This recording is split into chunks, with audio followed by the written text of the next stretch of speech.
Hello, everybody. Cosmic blessings. This is Naraya, and it is my absolute fantastic delight today to present this episode of the Seed People Spotlight, where I introduce you to some of the most amazing people who are, in one way or the other, associated with the Turning of the Ages Mystery School, and having here with me today the seed person of all the seed people, the TOTAMS founder, Daniel Giamario. Daniel, welcome, welcome, welcome. And thank you so much for taking the time for hopping onto this show today. This My great episode, pleasure talking with you it's, again here. yeah, I mean, we do all kinds of other shenanigans together over on the Unite platform. We do our gold pill astrology once in a while. We do a vlog as well. And this is the series that I kind of came up with because I love how diverse the kind of people are that are either astrologers within the school or just students or teachers or council members, and I just love to bring that out to the world a bit. So now, having here the seed person of all seed people, my first question to you would really be, um, this whole seed people concept, it's something that attracts me a lot as well, and I've pointed that out variously in everything I do within the school. But how did you even come across that, and why and how did it impact you? Did it inspire you to make that such a central part of the purpose of the school? Well, it goes back to actually my discovery of the work of Dane Rajar. And Rajar is the one who wrote that document that's on our website, that he came up with that in 1973. Well, so I was in college in 1966 to 1970, which was such a I'm just so grateful. I mean, what a time to be in college, because that was this really short period of time. I mean, like in our university, even in the most conservative part of Kansas, it's in our university, we kicked the military, the corporations off campus. We shut down the sororities and fraternities. And we had a truly universal kind of education where people were learning how to think, and how to question and so on. It was a very unique time in the second turning, the time period of a generation that's an awakening generation. Um, I was not originally, even though I was an Eastern philosophy major and a East Asian study major. I was kind of critical. I always have a certain kind of sardonic or critical side in me, and so I was not into the astrology. I thought it was pretty superficial, but until I read his book, which was a paperback version of something that he wrote in the 1930s, and it says most people who got into Rajar at that time, he was one of our elders. I mean, and he was of an older generation than my generation at that time. Um, he wrote it in the 1930s. And then I read it and I said, wait a second, there must be something to this astrology thing. Well, soon after that, I met a woman who, for a while, she and I were, I could say my girlfriend for a while, but she was an astrologer and a tarot individual. And so basically she trained me. I said, I want to be your apprentice. And so basically she showed me how to cast a chart. And she also told me, she gave me all the Rajar books she had. And in a way, and I still don't entirely understand this, she trained me in the original techniques we use in the school, which is using the moon and the ascendant a particular way. And then once I knew how to do sessions, and I was doing sessions as early as the beginning of 1970, and I said, well, okay, now that I know how to do a chart and you've taught me these kind of things, um, who else should I research? Any other books I should read is how we put it. And she said, yeah, well, read every one of Dane Rajar's books first before you read anyone else. Hmm. Hmm. Now, over the time period from 1970 to about 1980, he wrote a lot of books. There weren't that many. There was a fair number that were available in the late 60s, early 70s. But I actually followed that instruction. Mm. And so the philosophical and spiritual foundation for the astrology that our leading edge astrologers were using at that time, and I really believed I was at the leading edge, whether that was egoic or just feeling you're special or whatever, but there's a lot of us. And it wasn't, just I would say it was 40, 50%, of the Mm. young people at that point. And it was an overturning of the traditional astrology, particularly from the perspective of getting rid of this view that we're under the influence and the power of the planets. But it was a kind of a huge criticism of deterministic astrology. Also, it was this whole movement at that time period away from patriarchal astrology. The idea that Mhm. that it was really like Hellenistic, patriarchal approach, so the canon of astrology didn't have too much of the feminine. Um, so I read all those books, and then actually, as early as 1970, early 71, I became part of this original group. There's about 200 of us. There was this inner circle with Rajar in his first organization. And that was when he called the astrology that he was doing humanistic astrology. By 1974, 75, it became transpersonal astrology. And so that kind of went along with the same movement that was happening in psychology, transpersonal. Um, and so I had all his books, I had his journals. He put out a lot of different pamphlets, and it informed the way that I did astrology and the whole philosophical approach. The thing about Rijar's philosophy and everything he put into his original books, it was kind of a merging of um, Jungian, so it got me interested into the Jungian philosophy, Jungian psychology. Also, it included Aurobindo, Sri Aurobindo, which is Mhm. one of the main proponents of something we follow in the school, which is involution, spirit into matter, not some kind of love and light, let's get out of here kind of thing. That the whole thing is about the movement of spirit into matter as being uh, important. He also was blending in theosophy. He had been a theosophist in the 20s or 30s. I have no I have no knowledge about whether he ever was involved with Steiner's work. Mm. Uh, and that's another person who recently that has been really important in what has inspired this work. We could maybe discuss that more later. Um, he also was blending in, interestingly, the um, the more universalist Persian spiritual path, which was called Baha'i. And actually, in Mhm. his books, he had a lot of different references to the horoscope of Baha'u'llah, who was the founder in the 1800s of that approach. Um, Mm. so when it came to 1973, I mean, I think that due to, I mean, quite frankly, I don't exactly remember when I first encountered it. It was pretty early on, but he wrote his document, Seed People, was actually based upon a talk he gave. It was a written version of a talk he gave. And it had always inspired me, and this was way before I had any idea of, creating a school.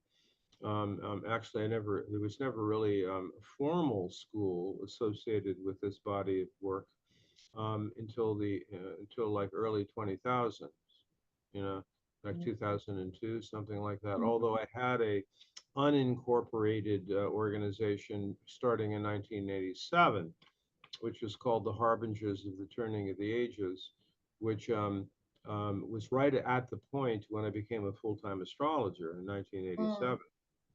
Um, so to me, it contains virtually everything in that one document, and we do have it on our website, of course, um,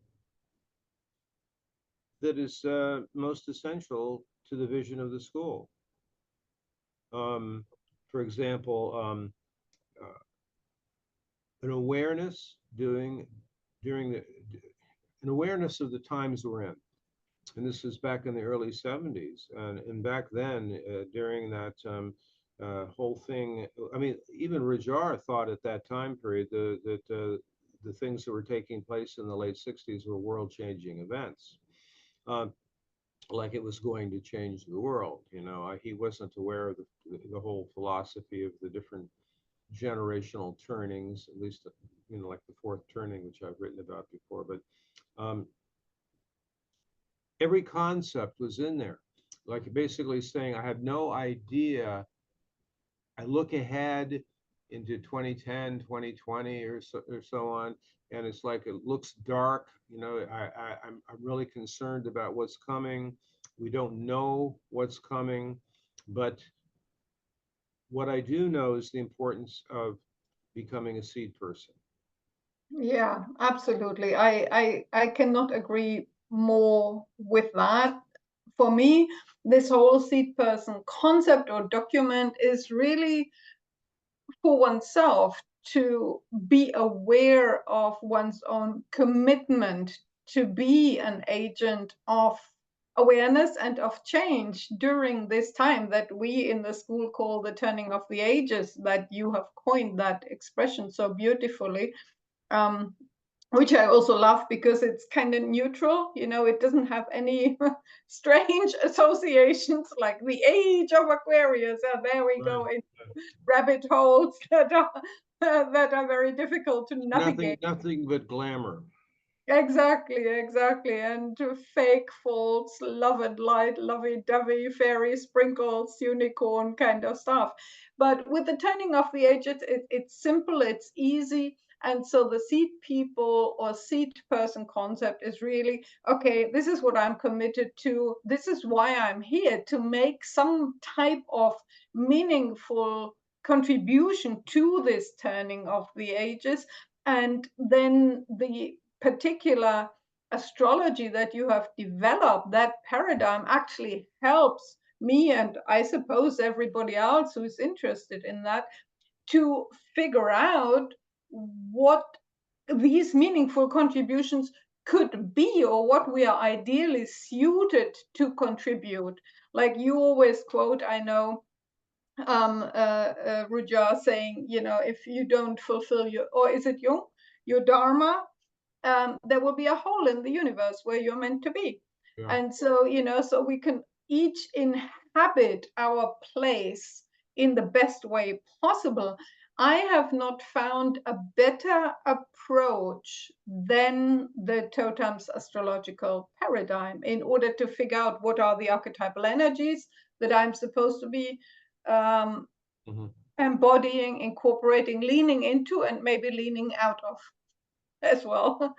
I did want to bring another factor other than awareness and commitment to Mm, the whole concept of the seed person. All right, and that is, it's connected to the idea of renaissance, which is basically a seed person. Well, two things: a renaissance, but also he very strongly emphasizes being a quote generalist, because even mhm, back then he was very critical of people who just specialize in one area and then they have no idea about other factors. So to be able to have a wide range of different interests, be able to integrate different fields of knowledge. So that there's that, but then it's also this idea of the Renaissance, that it's to go, the original idea of the Renaissance is you go back to be inspired by the wisdom of who came before, mhm, not to just recreate that same thing again, but in order to be inspired by that, to help create the seeds for the development of some future. You see, so mhm, it's like there's a renewal but the renewal comes from the previous seeds, and then you being a seed, and then one develops a new world, a new epoch, using Mm. Well, Steiner's. what I love about you in particular is that you, as you just mentioned, this wide spectrum of interests. So I know you have a very wide spectrum of interests, and you have synthesized that and really brought it together, not only into the actual astrological paradigm that you're presenting through the Turning of the Ages Mystery School, but also in all your writings, in everything you do, all your vlogs and things like that. So I just want to bring that in here. I joked in our chat pre hitting the record button for this episode that I think you must have a time turner, you know, one of those things known from Harry Potter, Hermione Granger. She had that little magical gadget that she could turn and then relive the same time period over again. So she could go to different classes because she wanted to study it all. So I personally don't know how you managed to really go down these avenues of all your interests. I know you're reading rock star biography in your spare time, and I don't even know what your spare time could be whilst you're doing, you know, dozens and dozens and hundreds of Yeah, clients I kind of go still. back and forth between for entertainment. I probably have 40 or 50 books I've read on. They're almost all people from the 60s, early 70s, and a lot of them they're still alive. The ones that are still alive, telling their stories. I mean, one thing is that it takes me back to those time periods that meant so much to me. Actually, I just finished just this afternoon. I was just so enraptured with it. Reading, it just came out 2 years ago. It was a book written by Jenny Boyd, who was the sister of Patty Boyd. And, you know, so basically Patty Boyd was the one who was married to Eric Clapton and to George Harrison. And she Mm, wrote her own book. And now her sister, her younger sister, who is married to Mick Fleetwood of Fleetwood Mac, but she tells her whole story of what she went through in the 60s, and then how 20 years of drugs and cocaine and mm, alcohol and the whole thing. And then she finally pulled it together, got a degree in her late 40s, and has become a drug and alcohol counselor. And she's still alive at age 83. mm, mm. So Yeah, these in are terms of inspiring drugs, things. yeah, it must have been a wild time back then as well. I mean, I'm obviously younger, so I was only like not even 10 years old during that time. But I can still see the knockoff effect of that, you know, seeking experiences or ecstatic experiences, out of body experiences, all those kind of things through drugs. And I think we're really at a time now. Well, but the Um, issue is that it started with an idealism, a way to oh, expand yeah. mind, to find out about God and the truth and so on. And then it shifted into all the other challenges and problems. Much of it which was um, induced or egged on by the CIA in order Yeah, to change the absolutely. drugs into something different. And because essentially the generation of the mid 60s, early 60s said, well, yeah, drugs expand your mind. You know, it's a way to see through the cultural trance, to be able to be on a quest for meaning and purpose in your soul's purpose and so on. And so they stopped that by, you know, dumping into the culture cocaine and heroin and everything else. But back to you know, as far as how do I keep track on all of this stuff, I don't know. So I'll read one of those things for fun, but then I have all these, you know. I just wrote the article about Yuga shift. You know, I try to keep up on the in the fields of archaeoastronomy, in the fields of archaeology, anthropology. Uh, Whenever I have a chance, I try to share in my uh, weekly or monthly articles, you know, what I think are the most significant things for people to be aware of.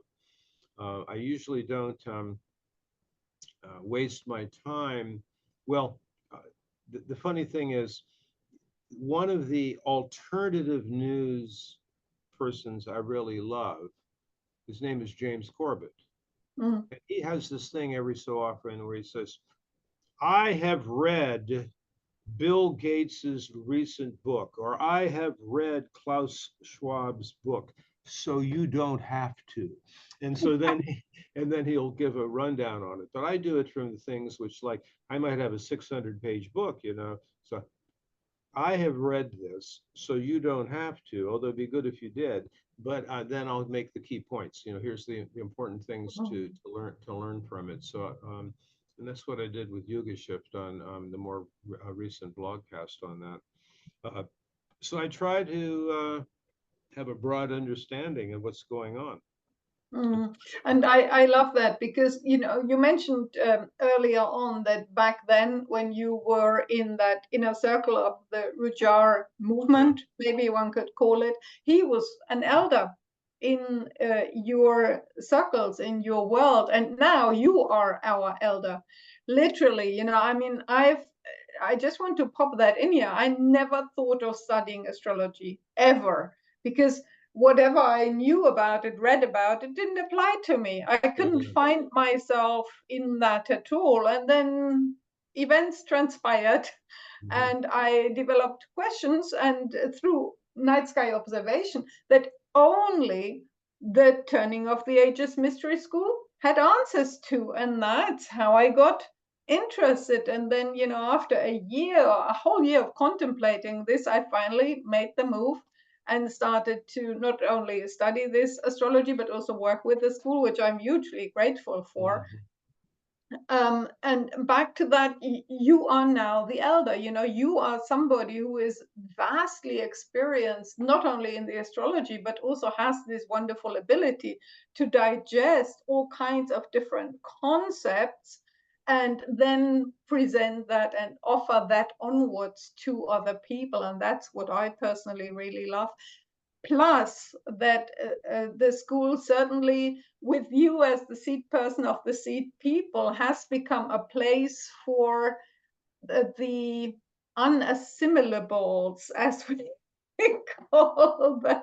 And I'm certainly one of those, the ones that cannot easily relate with mainstream reality, or the way mainstream reality is presented to us through certain narratives, mainstream media narratives, and so on and so forth.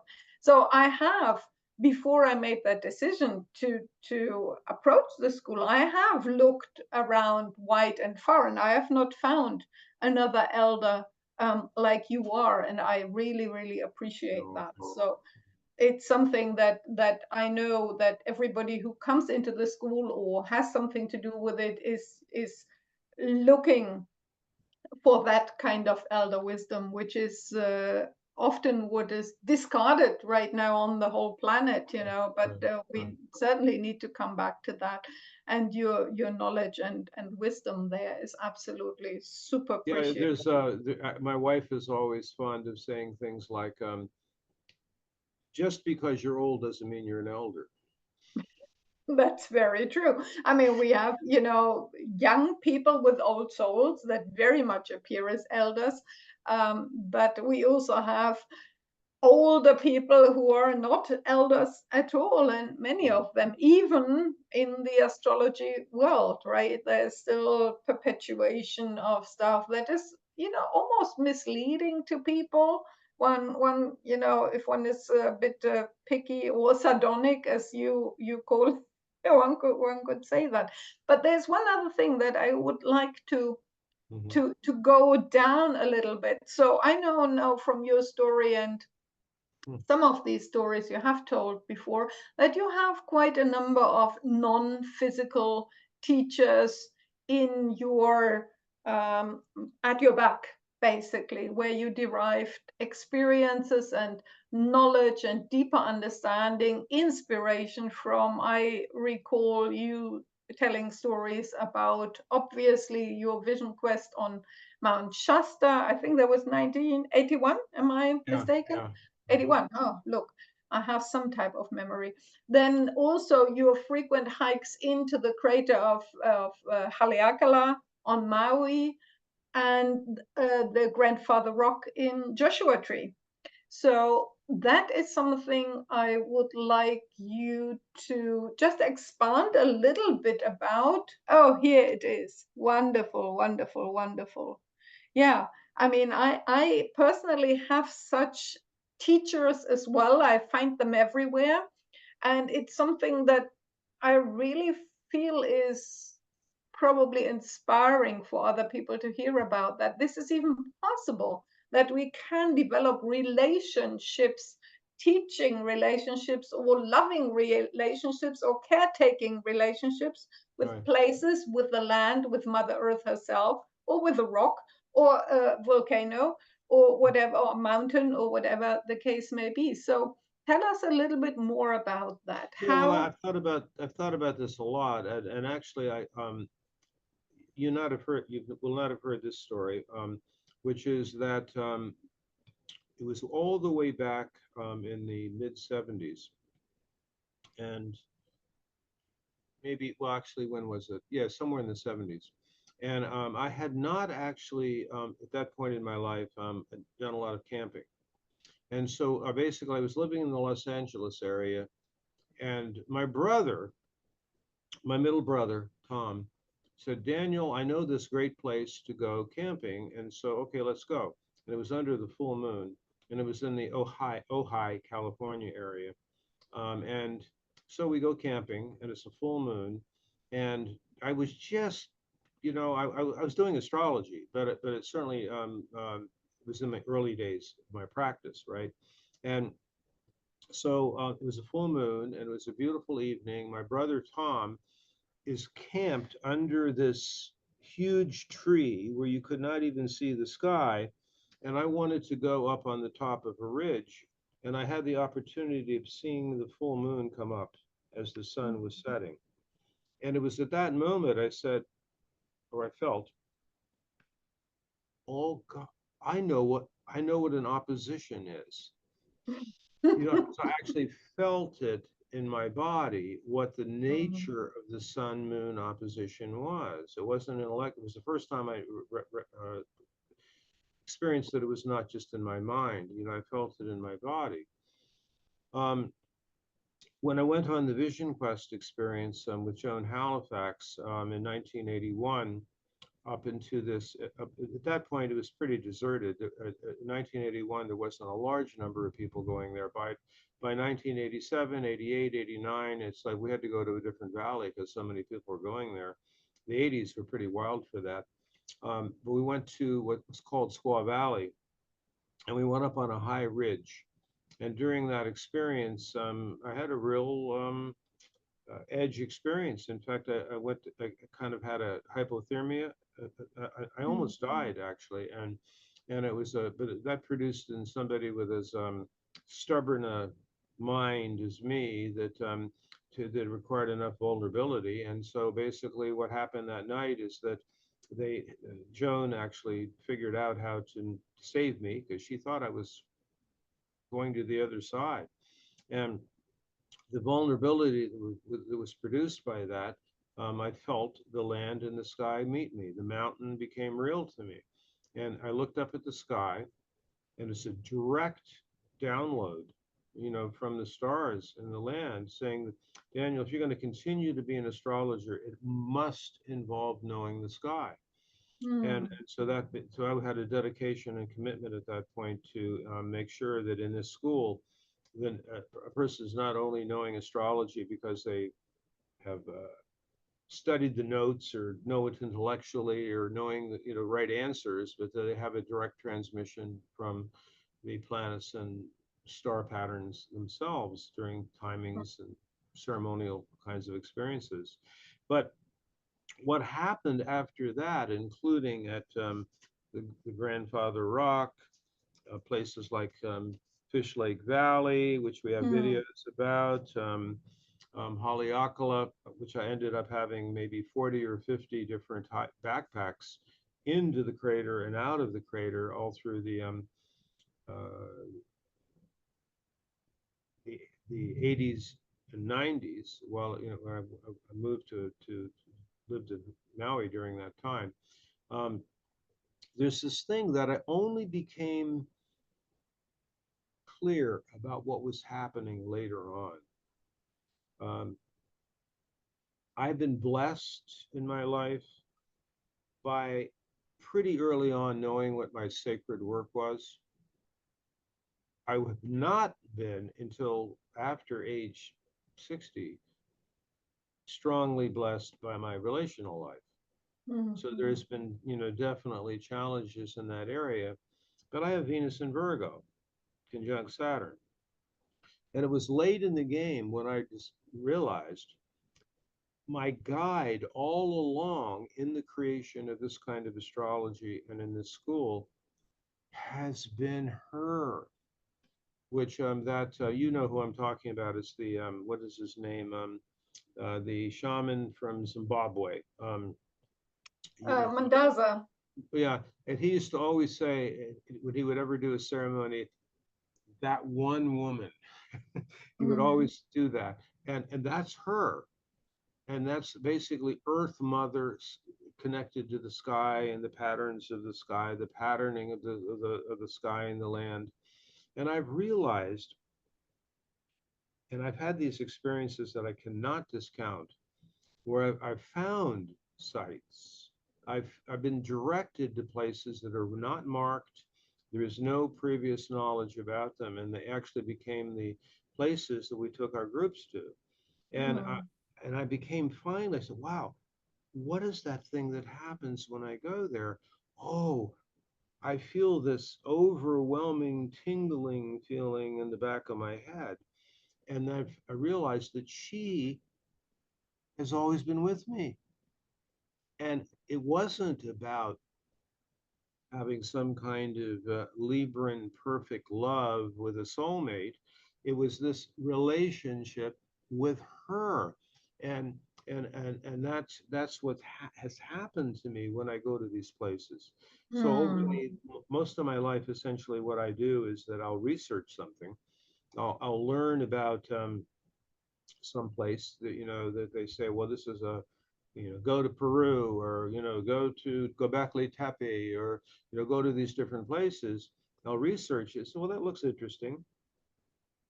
But then I want to go there and find out. Now, Mhm. sometimes I'll go there and say, nah, this is all hype. There's really nothing to this. This was somebody just wanted to sell a book.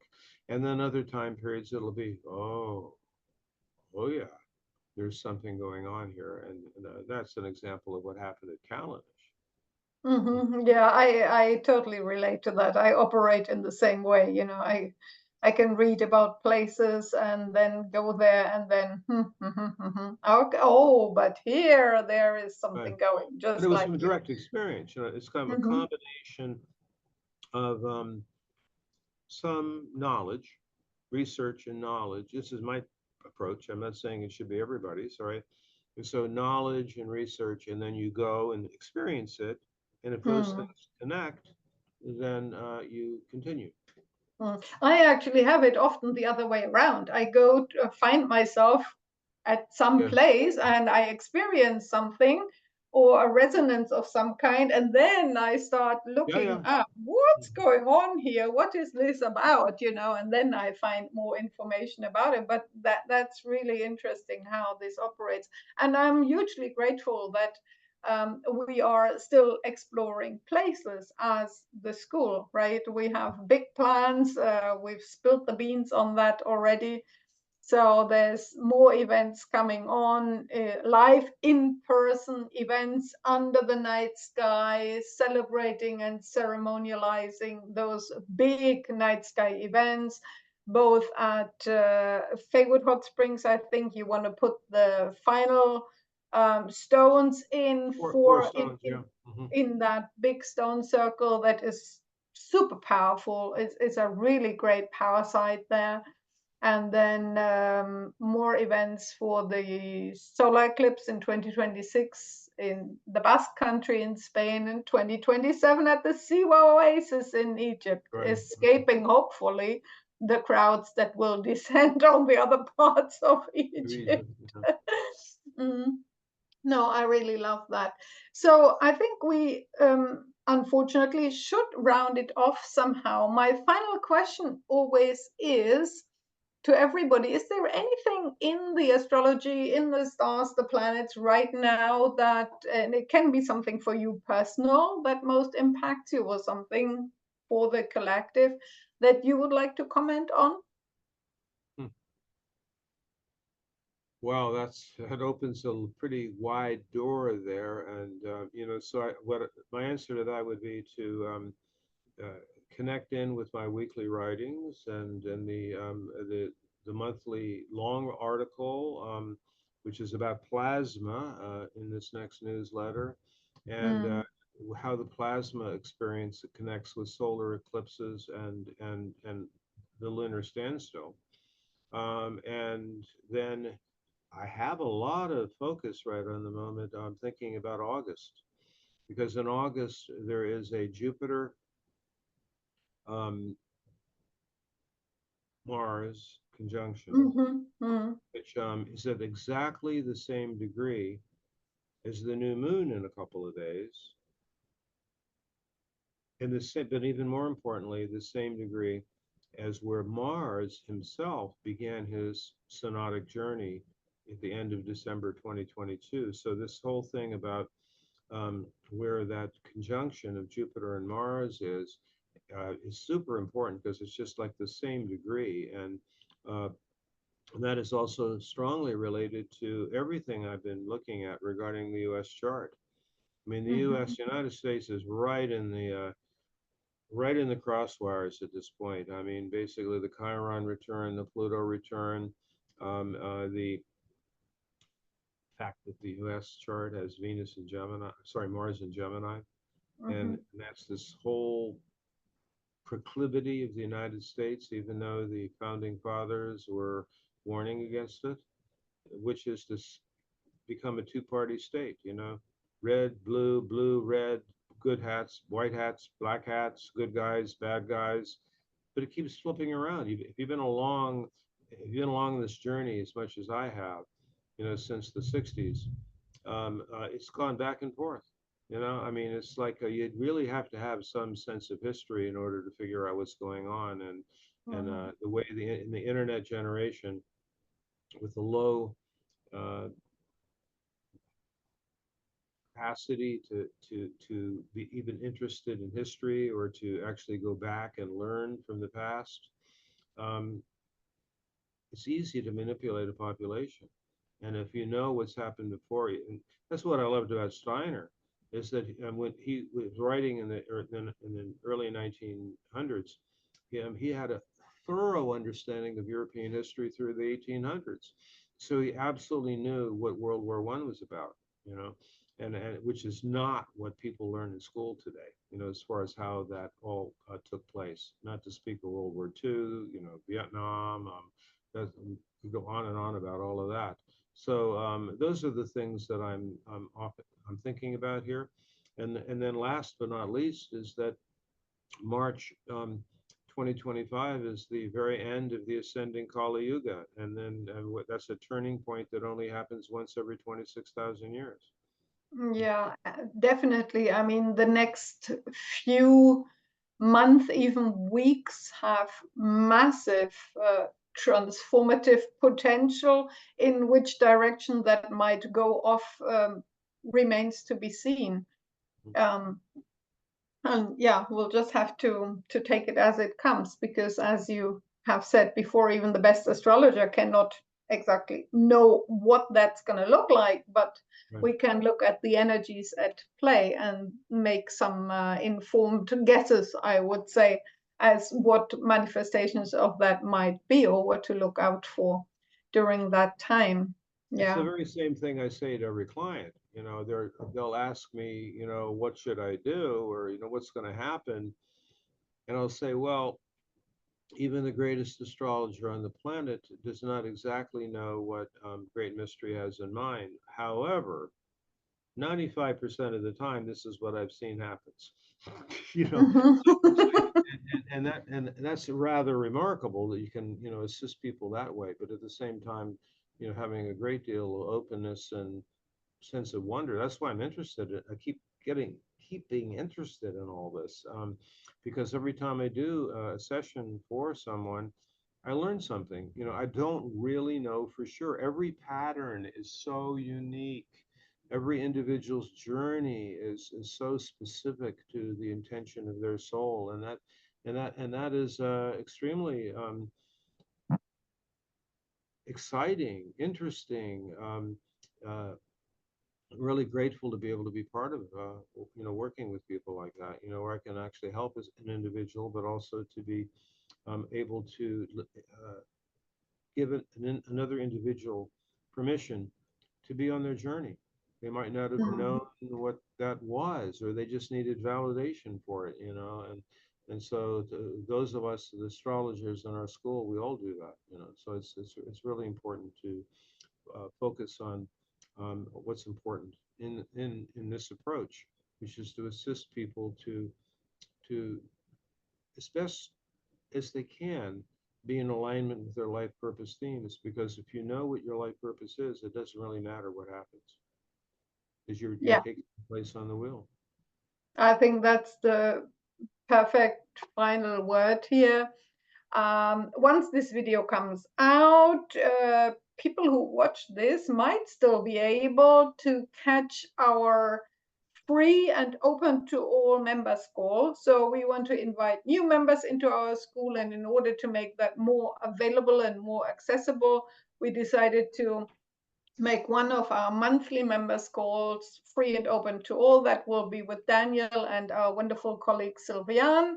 Yep. And I highly recommend, if you still catch that, to get onto that. And then also on June 7th is this special Venus in the Underworld, Inanna in the Underworld class that is also free and open to all, and offers also then the opportunity to hop onto that already existing group that's been operating throughout the entire descent journey of the current Venus or Inanna cycle for the ascending journey that starts in July. So that's going to happen June 7th. All of these events and everything else that follows to be found on our website, turningoftheages.com. Daniel, I'm so grateful that I have been able to catch you for this call, and very excited about doing whatever is to come in the context of the school and together with you. It's always great to collaborate with you, and I hope that this inspires somehow others to come on board, because there's a big And I'll open see you in two invitation weeks. I'll see you in 2 weeks. live in Colornish. Okay, Thank you, take care Norman. and Okay. thank Been a you. pleasure. Okay, bye.